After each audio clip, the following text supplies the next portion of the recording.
নেতৃত্বে 2016 সাল বিরোধী দলের রেকগনাইজেশন পেয়েছিলাম আমরা বিধানসভা, এবং পশ্চিম বাংলায় কংগ্রেস 42% ভোট ছিল। দীর্ঘদিন আমরা কিন্তু দুর্বল। 1984 সালে ইন্দিরা গান্ধীর মৃত্যুর পর ওইবারই আমরা 16টা সিট পেয়েছিলাম। তারপর থেকে কিন্তু আমরা 16 ক্রস করতে পারিনি।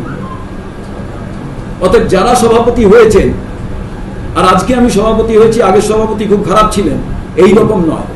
অতীত চৌধুরী সভাপতি ছিলেন, সংগঠনের নিয়ম অনুযায়ী 5 বছর অন্তর চেঞ্জ হয়, সেই কারণে উনি চেঞ্জ হয়েছে।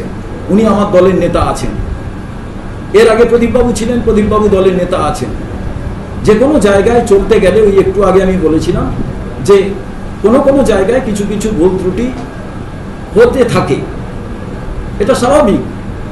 যখন সচল কোনো ব্যবস্থা থাকে সেখানে দেখবেন ধুলোবালি পড়বে।